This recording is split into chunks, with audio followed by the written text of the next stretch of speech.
Hello students, welcome to my channel learning records.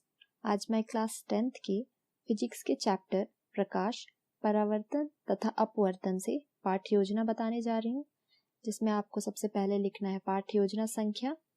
आपके अनुसार अपनी संख्या दे सकते हैं। सूचनात्मक पद, विद्यालय का नाम, छात्र अध्यापिका का नाम, क्रमांक, कक्षा दशम, विषय विज्ञान भौतिकी, पाठ प्रकाश, परावर्तन तथा अपवर्तन, उपपाठ दर्पण एवं उसके प्रकार, कालांश एवं दिनांक। तैयारी के पद, जिसमें सबसे पहले आपको लिखना है सामान्य उद्देश्य, छात्रों में विज्ञान विषय के प्रति रुचि उत्पन्न करना। दूसरा, छात्रों की कल्पना शक्ति का विकास करना। तीसरा, छात्रों में तर्क शक्ति का विकास करना। दूसरा है विशिष्ट उद्देश्य, जिसमें आपको लिखना है पहला, छात्र प्रकाश के विषय में विस्तार पूर्वक जानेंगे। दूसरा, दैनिक जीवन में प्रकाश की उपयोगिता को समझेंगे। तीसरा, प्रकाश के नियम के विषय में छात्र जान पाएंगे। शिक्षण सामग्री, चौक, डस्टर, चार्ट, पाठ्य पुस्तिका। अगर आप अपनी कक्षा में और भी कुछ सामग्री लेना चाहते हैं तो आप उसे ऐड कर सकते हैं। शिक्षण विधि, प्रश्नोत्तर विधि, व्याख्यान विधि, व्याख्यान सह प्रदर्शन विधि। पूर्व ज्ञान, पूर्व ज्ञान में हम जो भी बच्चे की पहले से जानकारी है, जो भी नॉलेज है, उसको लिखते हैं। तो मैंने लिखा है छात्र प्रकाश के विषय में सामान्य जानकारी रखते हैं।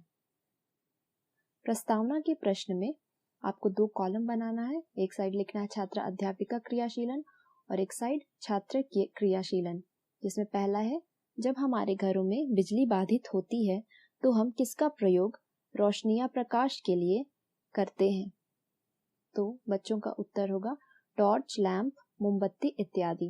दूसरा, टॉर्च, लैंप, मोमबत्ती के इस्तेमाल से क्या होता है?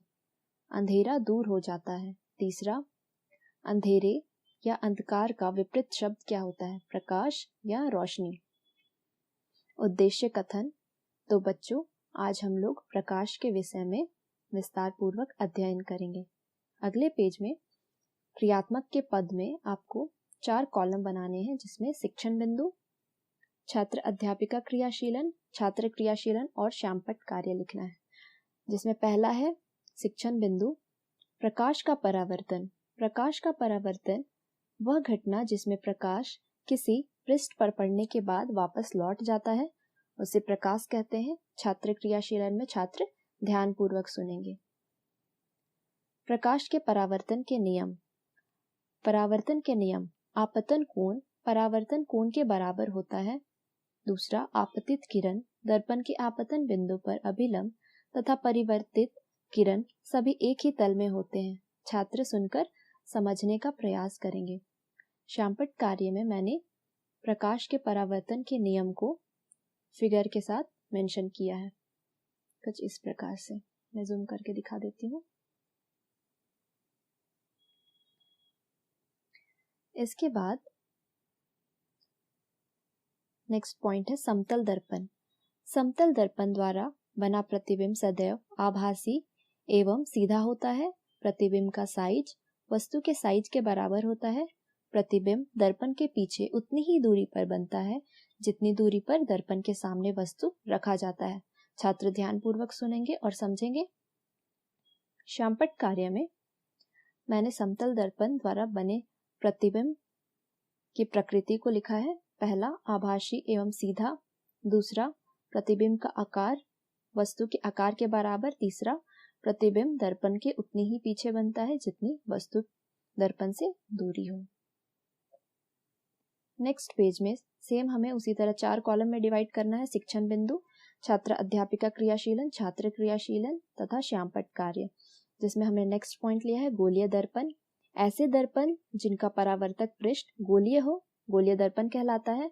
छात्र ध्यान पूर्वक सुनेंगे तथा समझेंगे। दर्पण के प्रकार।